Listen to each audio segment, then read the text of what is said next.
TMC virtual क्लासमध्ये सर्व मुलांचं स्वागत।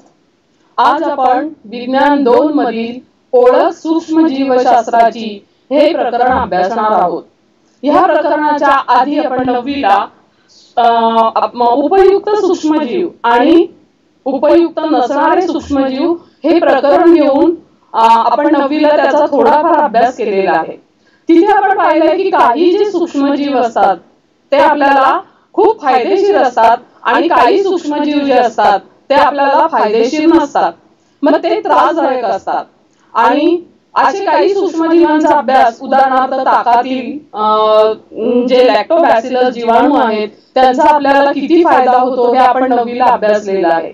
शिवाय क्लॉस्ट्रिडियम सारखे जे अपायकारक जीव असतात किंवा अपायकारक सूक्ष्मजीव असतात त्यांनी आपल्याला किती प्रकारचे आजार होतात हे पण आपण 9वीला अभ्यासलेलं आहे।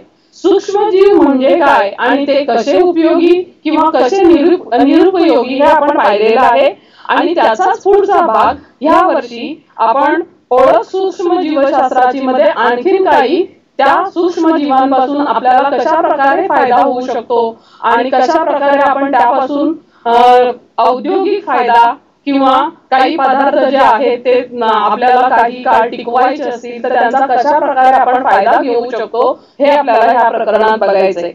तर गेल्या वर्षाच्या प्रकरणाच्या आधारेच आपण हे प्रकरण शिकणार आहोत आणि त्यामुळे ह्या प्रकरणात आपण काय काय शिकणार आहोत बघा। उपयोजित सूक्ष्मजीवशास्त्र म्हणजे काय, औद्योगिक सूक्ष्मजीवशास्त्र म्हणजे काय आणि ह्या सूक्ष्मजीवांमुळे अनेक उत्पादनं तयार केली जातात आणि हेच ही उत्पादन हीच या प्रकरणाचा मूळ गाभा आहे।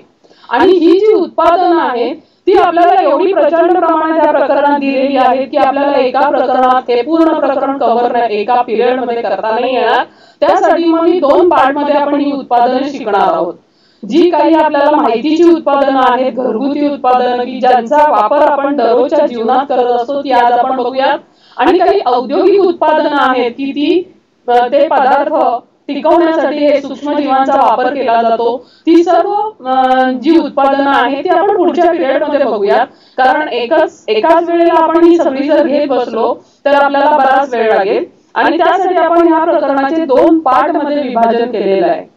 आता इथे बघा, सूक्ष्मजीवशास्त्र या नावामध्ये सूक्ष्म हा शब्द आहे, मग ह्याच्यामध्ये जे सूक्ष्म जीव आहेत त्यांची नावं अतिशय क्लिष्ट आणि कठीण आहेत। त्यामुळे तुम्हाला हे प्रकरण करताना अतिशय त्याचा अभ्यास सूक्ष्मपणे करावा लागणार आहे आणि त्यामुळे त्यांची जी नावं आहेत ती तुम्हाला लक्षात राहतील आणि ती नावं जी आहेत ती तुम्ही व्यवस्थित परीक्षेमध्ये योग्य प्रकारे लिहू शकाल आणि त्यांचे जे फायदे आहेत, त्यांचे जे उपयोग आहेत त्या सूक्ष्मजीवांचे ते तुम्ही व्यवस्थितपणे लिहू शकाल। आपण सुरुवात करूया या प्रकरणाची। उपयोजित सूक्ष्मजीवशास्त्र म्हणजे काय, तर त्यांनी सांगितले की काही आदिकेंद्रकी आणि दृश्य केंद्रकी। आदिकेंद्रकी म्हणजे आपण म्हणजे त्यांना सूक्ष्मदर्शकाखाली या सूक्ष्मजीवांना जर आपण पाहिलं तर त्यांचं जर आपल्याला केंद्रक दिसत नसेल तर त्यांना आदिकेंद्रकी म्हणू आणि काही सूक्ष्मजीवांचं केंद्र दृश्य स्वरूपात दिसतं ते आपल्याला दृश्य केंद्रकी असं म्हणू शकतो। तर असे हे सगळे सूक्ष्मजीव, त्यांच्यामध्ये विकरे असतील, प्रथिने असतील, तर उपयोजित अनुवंशशास्त्र, रेणुकीय जैव तंत्रज्ञान यांचा अभ्यास ज्या शाखेत केला जातो त्या सर्व शाखेला उपयोजित सूक्ष्मजीवशास्त्र असं म्हणलं जातं। आदिकेंद्रकी आणि दृश्य केंद्रकी सूक्ष्मजीवांशी संबंधित जेवढी विकर, अनुवंशशास्त्र, रेणुकीय जैव तंत्रज्ञान यांचा अभ्यास ज्या शास्त्रात केला जातो त्याला उपयोजित सूक्ष्मजीवशास्त्र असं म्हणतात। आणि दुसरा भाग आहे त्याच्यात औद्योगिक सूक्ष्मजीवशास्त्र। आता ह्या औद्योगिक सूक्ष्मजीवशास्त्रामध्ये तुम्ही सूक्ष्मजीवांचा व्यावसायिक वापराशी संबंधित अभ्यास करता। त्याच्यात आर्थिक, सामाजिक, पर्यावरण दृष्टीने महत्त्वाच्या प्रक्रिया आणि उत्पादनं यांचा समावेश असतो। म्हणजे उद्योगधंद्याच्या दृष्टीने जे जे सूक्ष्मजीव आपल्याला फायद्याचे आहेत की त्याच्यामुळे आपल्याला पर्यावरणीय दृष्ट्या पण चांगल्या गोष्टी घडवून आणता येतील, त्याशिवाय सामाजिक त्याचा उपयोग होईल आणि आर्थिक पण चांगल्या प्रकारे आर्थिक आपल्याला फायदा होऊ शकेल। असे सगळे जे सूक्ष्मजीव आहेत ते या शास्त्रात औद्योगिक सूक्ष्मजीवशास्त्रामध्ये त्यांचा अभ्यास केला जातो। ह्या औद्योगिक सूक्ष्मजीवशास्त्राचे प्रमुख 2 पैलू आहेत, आपण पुढच्या याच्यामध्ये बघूया। तर हे दोन्ही जे पैलू आहेत, उपयोजित सूक्ष्मजीवशास्त्र म्हणजे काय ते परत तुम्हाला समोर तुम्ही याच्यामध्ये बघू शकता की काही अधिकेंद्रके आणि दृश्य केंद्रके जे सूक्ष्मजीव आहेत त्यांच्याशी संबंधित विकर, प्रथिने, उपयोजित अणुवंशशास्त्र आणि रेणुकीय जैवतंत्रज्ञान यांचा अभ्यास ज्या शाखेत केला जातो त्याला उपयोजित म्हणतात. आणि पुढची आहे औद्योगिक सूक्ष्मजीवशास्त्र. पुढची स्लाइड बघूयात आपण. औद्योगिक सूक्ष्मजीवशास्त्र त्याच्यात व्यावसायिक वापराशी संबंधित शास्त्र असून यामध्ये आर्थिक, सामाजिक आणि पर्यावरणीय दृष्टीने महत्त्वाच्या प्रक्रिया आणि उत्पादनं आपण त्यांचा समावेश असतो आणि त्यासाठी उपयुक्त त्या सगळ्या प्रक्रिया याच्यात आपण अभ्यास करतो. तर ह्या औद्योगिक सूक्ष्मजीवशास्त्राचे प्रमुख पैलू दोन आहेत, ते पुढे बघा. पुढची स्लाइड मध्ये आपण ते बघू शकतो की त्याच्यात किण्वन प्रक्रिया जी आहे ती वापरून काही उत्पादनं घेतली जातात. किण्वन म्हणजे आंबवण्याची, आपण साध्या भाषेत आंबवणं त्याला म्हणतो. तर आंबवण्याची प्रक्रियामध्ये पाव, चीज, वाईन तसंच रसायनांसाठी लागणारा कच्चा माल आणि विक्रय आणि अन्न घटक आणि औषधं ही सगळी तयार केली जातात. आणि दुसरी प्रक्रिया आहे कचरा व्यवस्थापन, प्रदूषण नियंत्रणासाठी सूक्ष्मजीवांचा वापर केला जातो.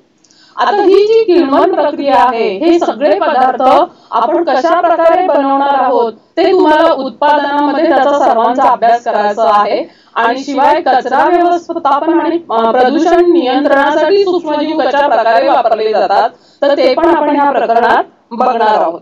तर आता आपण पुढे बघूयात उत्पादने आणि त्या उत्पादनांमध्ये कुठली कुठली उत्पादनं या सूक्ष्मजीवशास्त्राच्या आधाराने आपण घेऊ शकतो. मग आपण दुग्धजन्य उत्पादने, पुढची जी स्लाइड आहे ती दुग्धजन्य उत्पादनं मी तुम्हाला सांगणार आहे. आणि त्याच्यामध्ये योगर्ट, लोणी, चीज निर्मिती ह्या सगळ्यांचा अभ्यास आपण थोडक्यात आधी करूयात. आणि दुग्ध उत्पादन म्हणजे पुरातन काळापासून दूध हा मुख्य अन्न घटक आपल्या सर्व सजीवांचा आहे हे तुम्हाला माहिती आहे की पूर्वीच्या काळी जेव्हा आधी मानवापासून मानव म्हणजे वसाहती करू लागला त्यावेळेला ते प्राणी पाळू लागले, बरोबर, कारण त्यांचा फायदा त्यांना दुधासाठी आणि इतर अन्न घटकांसाठी त्यांचा फायदा होऊ लागला. पण ही दूध जे आहे ते नाशवंत पदार्थ आहे. एका दिवसात त्याला टिकवण्यासाठी काहीतरी तापवावं लागतं किंवा आणखीन काही त्याचे पदार्थ करावे लागतात. आणि त्यामुळे ह्या दूध टिकवण्यासाठीच्या ज्या विविध पद्धती आहेत त्या शोधण्यात आल्या. मग हे दुधाचे पदार्थ कुठले कुठले बनवले जातात तर ते तुम्हाला माहितच आहे की चीज, लोणी, क्रीम, केफीर. आता केफीर म्हणजे काय तर शेळीचं दूध जे असतं त्याला दह्यासारखं त्याचा पदार्थ बनवला जातो, त्याला केफीर असं म्हणतात. हे लक्षात ठेवा कारण बाकीचे आपले दररोजच्या खाण्यातले पदार्थ आहेत पण केफीर हा शब्द तुम्हाला थोडासा लक्षात ठेवावा लागेल.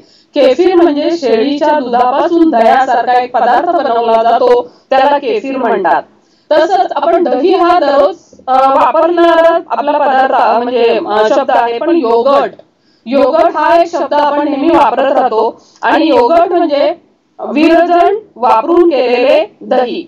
हे जे पदार्थ आहेत ते दुधातील पाण्याचे प्रमाण, आम्लता यात बदल व पोत, स्वाद, सुगंध याद्वारेच केले जातात. मागची स्लाइड राहू द्या.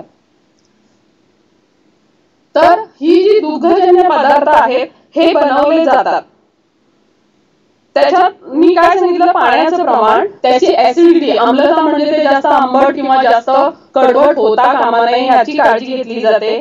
आणि त्याचा पोत, त्याचा स्वाद, स्वाद म्हणजे त्याचा किती आपल्याला खाल्ल्यानंतर तो छान वाटला पाहिजे पदार्थ. आणि सुगंध, त्याला चांगला वास आला पाहिजे, खराब वास येता कामा नये. असे सगळे पदार्थ आपण म्हणजे हे बनवताना ह्या सगळ्या गोष्टींची काळजी घेतो. ह्या प्रक्रियेमध्ये मोठ्या प्रमाणात कुशलता दाखवावी लागते. आणि बहुतांश दुग्धजन्य पदार्थ जे आहेत त्यांचा उत्पादन जेव्हा केली जातात तेव्हा सूक्ष्मजीवांचा वापर केला जातो आणि शिवाय तंतू कवके देखील त्याच्यासाठी वापरली जातात. गेल्या वर्षी आपण दुधाचं दही कसं बनवतात हे थोडक्यात पाहिलेलं की घरी दुधाचं दही बनवताना आपण दुधामध्ये विरजण घालून किण्वन प्रक्रिया करून आणतो. या विरजणात लॅक्टोबॅसिलाई हे जीवाणू जे असतात ते दुधाच्या घटकांमध्ये त्याचं रूपांतर, तुम्हाला माहित आहे की किण्वन प्रक्रिया आणि क्लथन प्रक्रियेने आपलं दही जे असतं ते आंबट आणि थोडंसं घट्ट होत असतं. मग आता ही दुग्धजन्य उत्पादनं जी आहेत ती आपल्याला मूलभूत प्रक्रिया कशा प्रकारे केल्या जातात ते त्यांनी थोडक्यात सांगितलेलं आहे की दुधाचे पाश्चरीकरण. तुम्ही जर बाजारातून दुधाच्या पिशव्या आणता त्याच्यावर लिहिलेलं असतं बघा पॅश्चराइज दूध. मग पॅश्चराइज म्हणजे त्याच्यावर प्रक्रिया केलेली असते. प्रक्रिया काय केली जाते की त्याच्यातले जे योग्य जीवाणू आहेत किंवा योग्य जे सूक्ष्मजीव आहेत त्यांचं रक्षण केलं जातं आणि जे दुधाला खराब करणारे किंवा आपल्या शरीराला अपायकारक जे सूक्ष्मजीव आहेत त्यांचा नाश केला जातो आणि ह्या प्रक्रियेला पाश्चरीकरण असं म्हणतात. त्यामुळे इतर सूक्ष्मजीव त्या दुधातले नष्ट होतात आणि ते दूध लवकर खराब होत नाही, ते टिकाऊ बनतं. त्या दुधाचं किण्वन लॅक्टोबॅसिलाई जीवाणू वापरून केलं जातं. त्यामध्ये लॅक्टोज शर्करा जी आहे तिचं रूपांतर लॅक्टिक आम्लात होतं आणि त्या लॅक्टिक आम्लामुळे दुधातील प्रथिनांचे क्लथन म्हणजे ते एकत्र येतात. तुम्ही दूध बघा पातळ आणि द्रव रूप असतं, पण दही जर तुम्ही बघितलं तर घट्ट असतं, त्याचं क्लथन झालेलं आहे असं आपण म्हणतो. तर स्वाद आणि सुगंध वापरण्यासाठी त्याच्यामध्ये मग इतर पदार्थांचा वापर आपण करतो आणि त्यामुळे ते पदार्थ खाण्यासाठी त्यांचा वास चांगला असतो आणि ते खाण्यासाठी योग्य असतात आणि ह्या सर्व पदार्थांनी आपल्याला अपाय होत नाही. दुसरा पदार्थ आहे योगर्ट उत्पादन.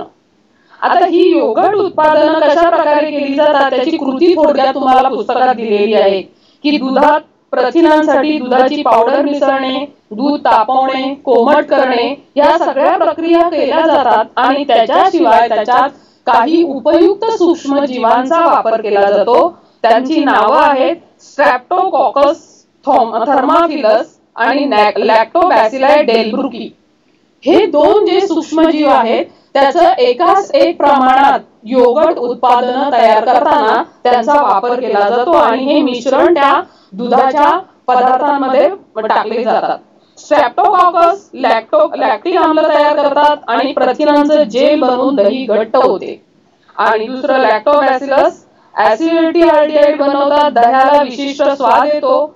योगर्ट मध्ये वेगवेगळ्या फळांचे जर रस टाकले तर आपल्याला विविध स्वाद त्या योगर्टचे मिळतात. मग तुम्हाला स्ट्रॉबेरी योगर्ट मिळू शकतं, बनाना योगर्ट मिळू शकतं. तर असे काही स्वादिष्ट त्याच्यात रस टाकले जातात आणि तेच योगर्ट सुगंधित आणि वेगळ्या स्वादाचे देखील बनवले जातात आणि योगर्टचे पाश्चरीकरण करून जास्त टिकून ठेवण्यासाठी त्याच्यात प्रोबायोटिक गुणधर्म पण त्याच्यामध्ये येतात.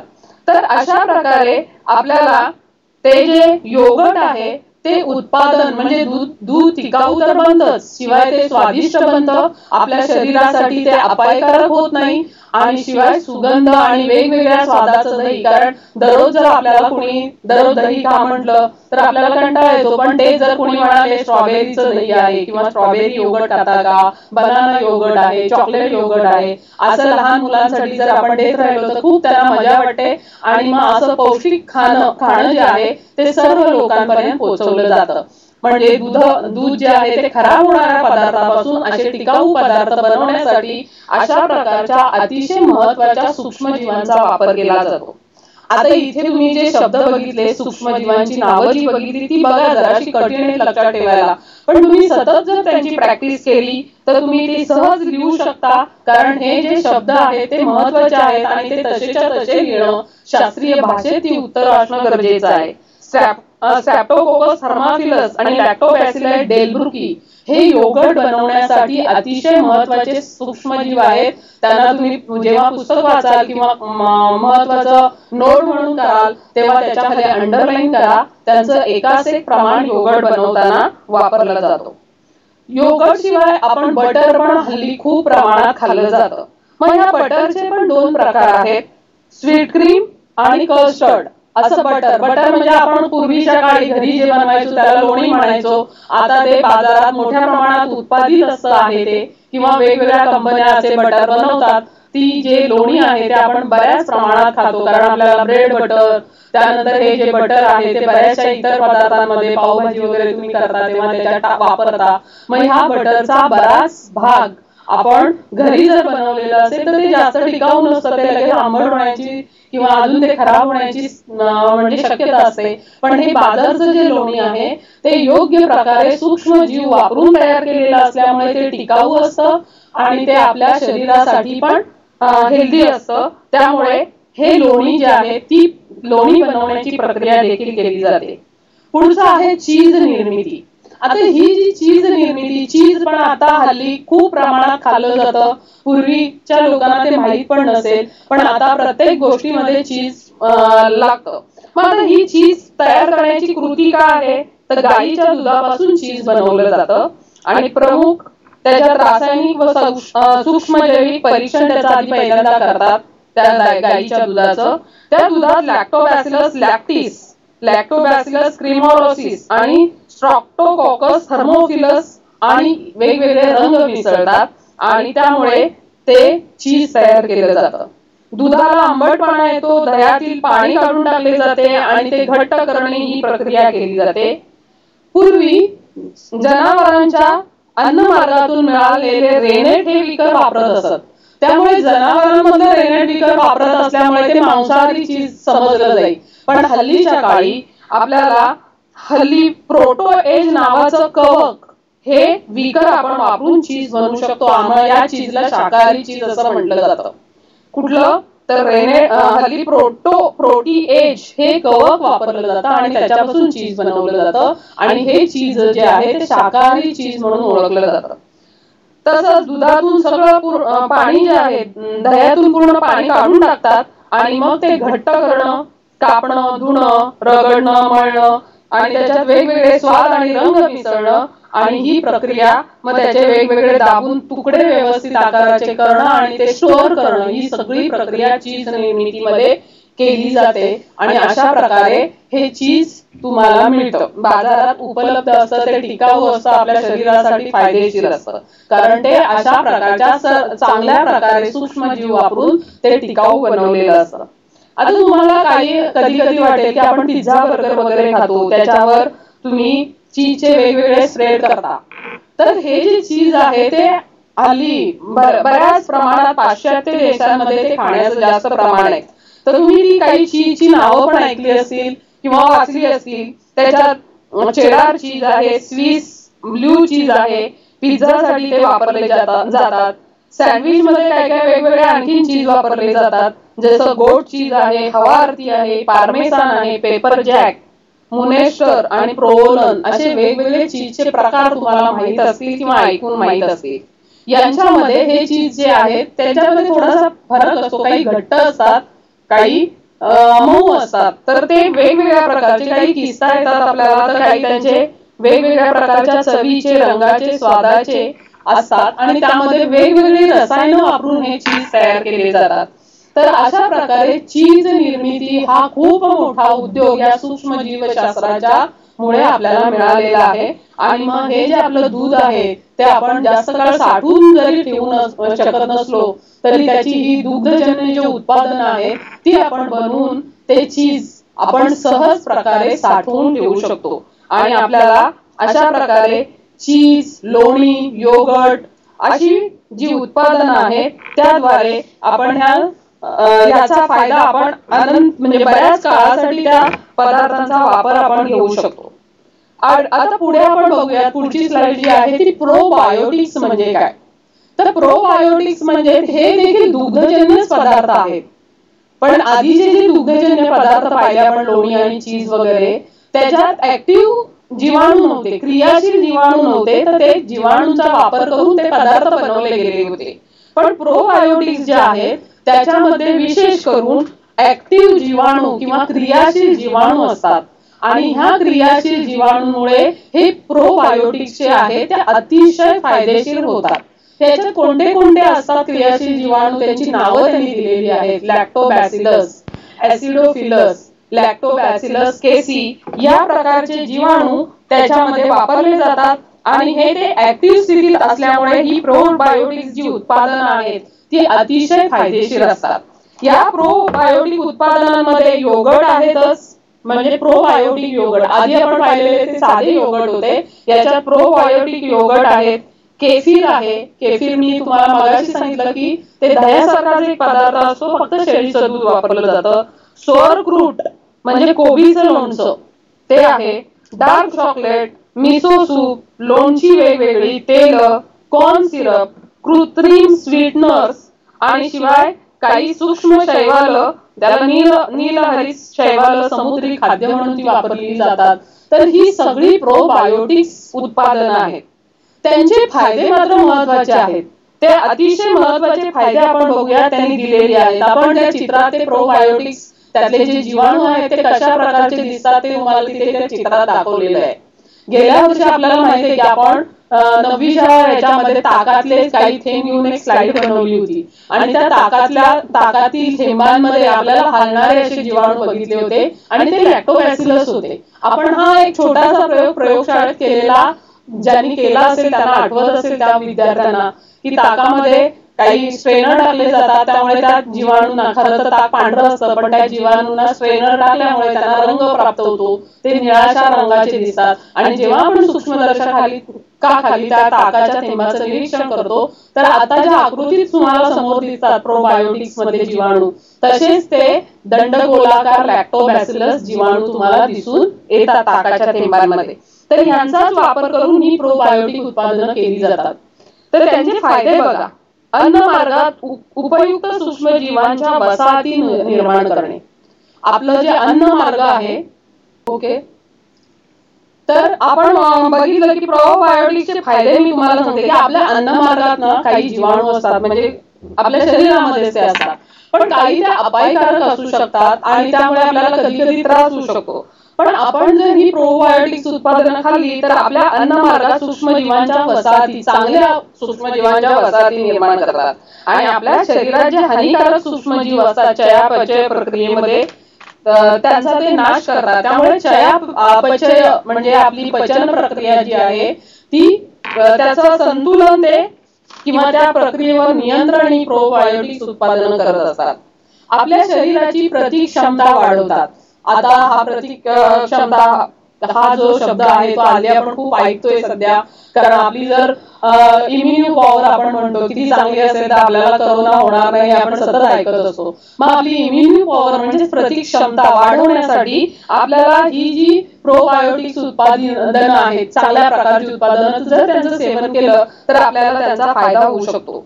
चयापचय प्रक्रियेत आपल्या शरीरात जर काही घातक दुष्परिणाम झालेले असतील, खराब झालेले असतील, आपली शरीरातले काही अवयव किंवा मार्ग, आपला आतडं असेल किंवा जठर असेल, तर तिथलं चांगल्या त्याचं काय म्हणतात त्याला, चांगल्या प्रकारे त्यांचं कार्य होण्यासाठी, उत्तम कार्य करण्यासाठी ही प्रोबायोटिक्स उत्पादनं आपल्याला फार मदत करतात. त्यातले जे ऍक्टिव्ह सूक्ष्मजीव आहेत ते आपला आजार जे आहे ते आपोआप बरे करतात.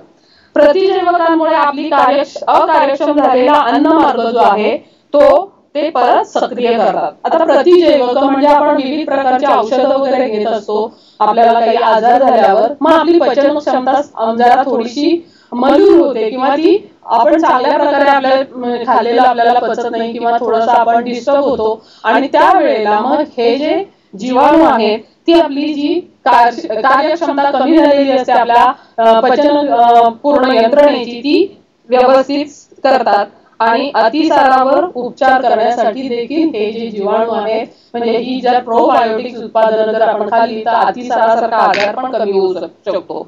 तर अशा प्रकारे ह्या सर्व प्रतिजैवकांचा किंवा अपाय जो आहे तो किंवा आपल्या शरीरात काही आजार असतील ते बरे करण्यासाठी ह्या प्रोबायोटिक्सचा आपण वापर करू शकतो. आणखी एक याचा महत्वाचा उपयोग दिलेला आहे की कोंबड्यांवरील उपचारांसाठी देखील ते वापरतात प्रोबायोटिक्स. आता कोंबड्या हे आपलं अन्न आहे, बऱ्याच जणांना चिकन खायला आवडतात, मग हे जर चिकन योग्य प्रकारचं नसेल, ते जर आजारी असतील वगैरे तर त्यांच्यातले अपायकारक जंतू आपल्या शरीरात जाऊ शकतात, पण त्यांच्यावर जे उपचार करायचे असतात त्यासाठी पण ही प्रोबायोटिक्स उत्पादनं वापरली जातात. तर ही जी प्रोबायोटिक्स उत्पादनं हा भाग जो आहे तो अतिशय महत्वाचा आहे या प्रकरणातला. तुम्हाला प्रश्न विचारला जाईल याच्यावर की प्रोबायोटिक्सची उत्पादनं आहेत ती कशा प्रकारे आपल्याला फायदेशीर आहेत किंवा प्रोबायोटिक्स उत्पादनं याच्यावर टिप लिहा, ती कशी महत्वाची आहेत आपल्यासाठी हे आपण ह्या पूर्ण पॅरेग्राफ मधून सांगू शकतो. त्यानंतर पुढचं जे आहे ते आपण बघणार आहोत पाव. आता पाव गेल्या वर्षी आपल्याला एक कृतीच होती की घरी तुम्ही पाव करून बघा. 9वीला पाव बनवण्याची एक छोटीशी कृती दिलेली. अगदी सोपी कृती आहे की त्याच्यामध्ये ईस्ट वापरलं जातं आणि हे ईस्ट बाजारात आपल्याला मिळतं आणि घरी आणून आपण मग पीठ घेतो, कुठल्याही धान्याचं पीठ, त्याच्यामध्ये हे बेकर्स ईस्ट, त्याच्यामध्ये सॅक्रोमायसिस सेरेविसी नावाचं एक ऍक्टिव्ह सूक्ष्मजीव असतो, त्याच्यात पाणी घालतो, मीठ घालतो, इतर आवश्यक पदार्थ म्हणजे लोणी किंवा तेल वगैरे घालतो आणि मग हे सगळे पदार्थ मिक्स करून काही वेळ ठेवलं जातं. मग ह्या ईस्टच्या मधील सॅक्रोमायसिस सेरेविसी ह्या सूक्ष्मजीवामुळे किण्वन प्रक्रिया घडते आणि त्या किण्वन प्रक्रियेमुळे ते पीठ आंबतं आणि मग त्याचं बेकिंग केल्यानंतर जाळीदार आणि छान असा पाव तयार होतो. तर गेल्या वर्षीच्या 9वीच्या पुस्तकात तुम्हाला याची कृती दिलेली आहे आणि आपण ती करून पण बघितलेली आहे.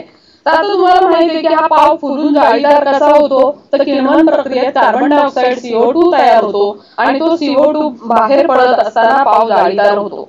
ईस्टचे 2 प्रकारचे त्याच्यामध्ये असतात. एक बेकरीचं औद्योगिक संकुचित ईस्ट पण असतं, त्याच्यात आपल्याला ऊर्जा, कर्बोदक, मेद, प्रथिन आणि विविध जीवनसत्व आणि खनिज असे उपयुक्त घटक असतात आणि घरगुती वापराचे कोरडे आणि दाणेदार ईस्ट पण असतं.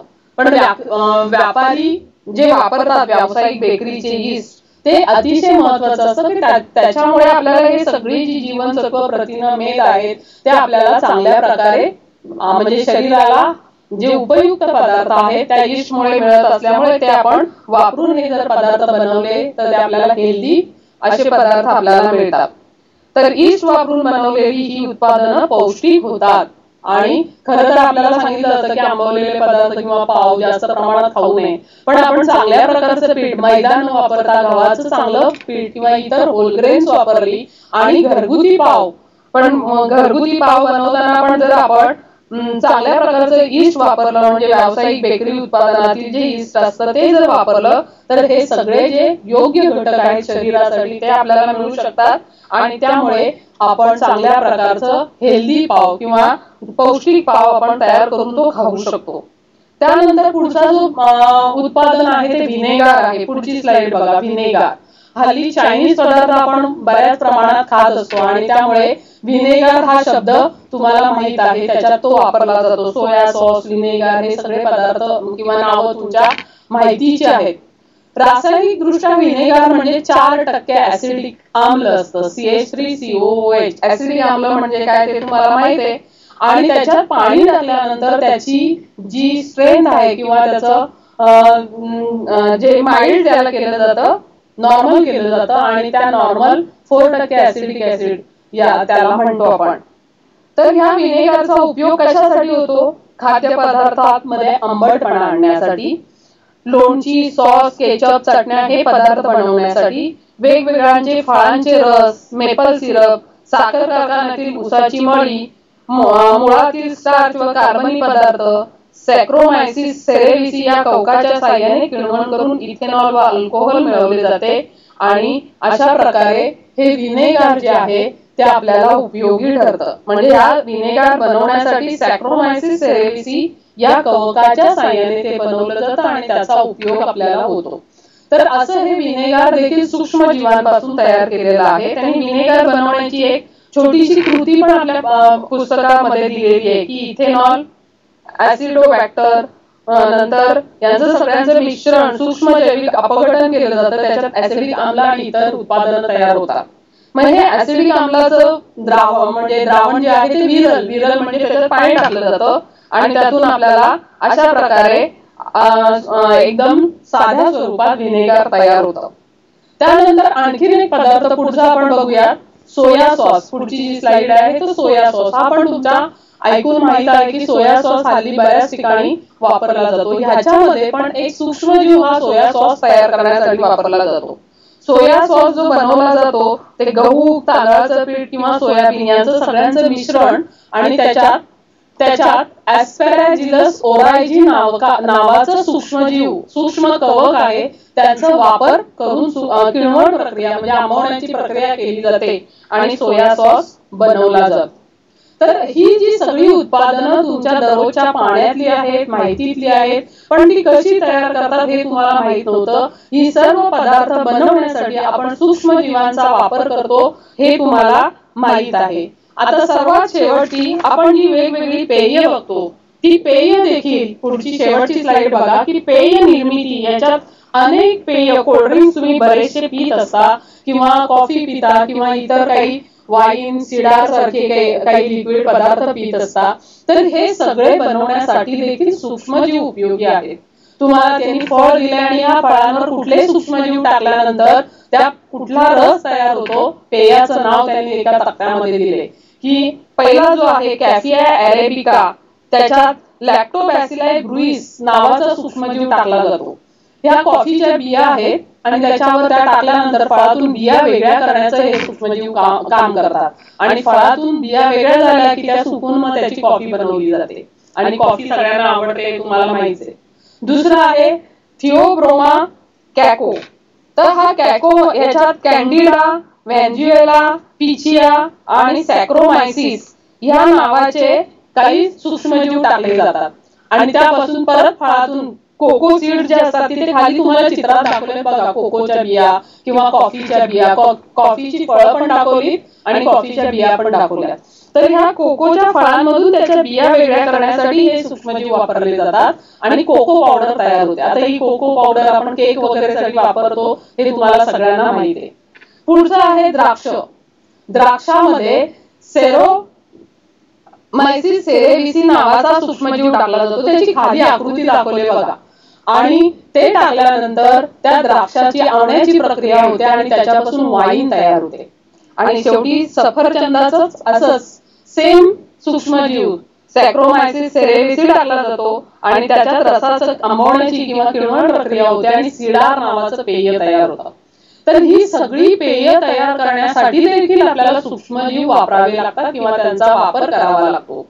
तर अशा प्रकारे ह्या सूक्ष्मजीवांचा जो वापर आहे, आता जे आपण आतापर्यंतची उत्पादनं सगळी बघितली, कुठून बघितली, की आपण दुग्धजन्य पदार्थ ज्याच्यात लोणी आहे, चीज आहे, योगर्ट आहे, नंतर आपण प्रोबायोटिक्स उत्पादनं काही बघितली, पाव बघितला, व्हिनेगार, त्यानंतर सोया सॉस आणि ही वेगवेगळी कॉफी सारखी सगळी जी पेय बघितली, ती सर्व बनवण्यासाठी आपल्याला असं वाटतं की ते साधे पदार्थ एकत्र करतात आणि आणतात आपण घरात ठेवतो, पण ही उत्पादन बनवण्यासाठी किंवा ती टिकाऊ बनवण्यासाठी, ती आपल्याला शरीरासाठी उपयोगी किंवा त्रासदायक न होण्यासाठी त्याच्यावर प्रक्रिया जेव्हा केली जाते तेव्हा ह्या सर्व सूक्ष्मजीवांचा वापर त्याच्यामध्ये केला जातो. आणि असे हे फायदेशीर सूक्ष्मजीव आहेत. ही तर आपण साधे पदार्थ बघितले, याच्यात आणखीन या सूक्ष्मजीवांपासून आणखीन काही काही उपयोग आपल्याला पुढे बघायचे आहेत, पण ह्या पिरियड मध्ये आपण ते पूर्ण नाही करू शकत. त्यामुळे आणखीन एक पिरियड मी घेणार आहे याच्यावर आणि मग त्याच्यामध्ये आपण त्याच्यात इंधनांसाठी वापर, वेगवेगळी विकर कशासाठी वापरली जातात, नंतर आपला जो घरगुती कचरा आहे त्याचं विघटन करण्यासाठी देखील या सूक्ष्मजीवांचा वापर करतो. तर ह्या सूक्ष्मजीवांचे आणखीन अनेक फायदे जे आहेत ते आपण पुढच्या पिरियडला बघूया. आता आपण आतापर्यंत जो म्हणजे आजचा भाग जो बघितलाय त्याच्यावर काही महत्त्वाचे प्रश्न तुम्हाला विचारले जातात. आता हे प्रश्न कोणते, तर तुम्हाला माहित आहे की पहिला प्रश्न आपण प्रोबायोटिक्स उत्पादनांवरचा बघू शकतो. तर प्रोबायोटिक्स उत्पादनं लोकप्रिय होण्याची कारणे कोणती आहेत हे तुम्ही लिहू शकता किंवा ह्या प्रश्नाचं उत्तर आता मी फळ्यावर लिहून देऊ शकत होते, पण ते आपले प्रश्न धड्याखाली दिलेलेच आहेत. ह्या भागावरचे महत्त्वाचे प्रश्न मी कोणते ते फक्त तुम्हाला तोंडी सांगते, त्याच्यावर तुम्ही आज अभ्यास करा. हा म्हणजे तुम्ही व्हिडिओ बघितल्यानंतर याची तयारी करा. पहिला प्रश्न, प्रोबायोटिक्स उत्पादनं लोकप्रिय होण्याची कारणं कोणकोणती. त्यानंतर बेकर्स ईस्ट वापरून बनवलेले पाव व इतर उत्पादनं पौष्टिक कशी ठरतात याचं एक त्यांनी कारण दिलेलं आहे, की का ती उत्पादित आपल्याला महत्वाची आहेत, उपयुक्त का आहेत, आणि त्याचं एक त्यांनी छान उत्तर दिलेलं आहे, त्याचं तुम्ही ते करू शकता. तिसरा आणखीन एक प्रश्न, पाव जाळीदार कसा बनतो. मग पावाची प्रक्रिया त्यांनी थोडक्यात दिली आहे, मग ती तो जाळीदार बनण्याचं तुम्हाला उत्तर शोधता येईल. आणखीन चौथा प्रश्न, तुम्ही हा प्रत्येक कुठला सूक्ष्मजीव कुठल्या पदार्थामध्ये वापरला जातो याचं तुम्ही जोड्या लावा म्हणून त्यांचे नावं लिहू शकता. मग उदाहरणार्थ पाव तयार करण्यासाठी कुणाचा वापर केला जातो, नंतर वेगवेगळी फळांमधल्या काही सहभागी सूक्ष्मजीव कोणते, त्याच्यापासून रस तयार करताना त्यांची जी नावं आहेत ती अतिशय महत्वाची आहेत, कारण ती नावं जेव्हा तुम्ही प्रॅक्टिस कराल, लिहिण्याची प्रॅक्टिस कराल, तेव्हा ती सगळी नावं जी आहेत ती थोडीशी कठीण आहेत, ती लिहूनच तुमची व्यवस्थित होतील. मग सर्व सूक्ष्मजीव कुठे कुठे उपयोगात आणले जातात त्यांची नावं तुम्ही लिहा. प्रोबायोटिक्स मध्ये कुठले म्हणजे ऍक्टिव्ह जीवाणू असतात, कुठले त्यांची नावं तुम्ही एका म्हणजे जोड्या लावामध्ये किंवा याच्यामध्ये गाळलेल्या जागांमध्ये ती विचारली जाऊ शकतात. तर त्याची तुम्ही अंडरलाईन करून ठेवा आणि त्याची प्रॅक्टिस करा लिहिण्याची, म्हणजे ती तुम्हाला सांगता येतील किंवा लिहिता येतील. जोड्या जुळवा हे पण आपल्याला आहेच मागे दिलेलं, गाळलेल्या जागा या सगळ्या दिलेल्या आहेत धड्याच्या स्वाध्यायामध्ये, त्यामुळे मी परत त्या लिहून नाही देत. तर स्वाध्याय हा परिपूर्ण आहे आपला धड्याखालचा, फक्त तो पूर्ण जेव्हा आपला प्रकरण पुढच्या म्हणजे अजून एक लेक्चरनी पूर्ण होईल तेव्हा सगळेच प्रश्न आपण सहज घेऊ शकतो. पण आताचा जेवढा भाग आहे त्याच्यावरचे जे प्रश्न आता मी तुम्हाला सांगितले आहेत ते तुम्ही त्याची तयारी केली की तेवढं हा भाग आपला परिपूर्ण होईल किंवा त्याचा अभ्यास आपला पूर्ण होईल. आणि अतिशय छान भाग आहे, फक्त त्याच्यातले जी नावं आहेत ती थोडीशी तुम्हाला सूक्ष्मपणे वाचावी लागतील आणि ती लक्षात ठेवावी लागतील, ती लिहूनच प्रॅक्टिस त्यांची करावी लागेल. एवढं केलं तर तुमचा हा भाग चांगल्या प्रकारे तयार होईल. याचा जो राहिलेला भाग आहे त्याचं मी पुढच्या पिरियडला त्याचं आपण पूर्ण करूया. थँक्यू.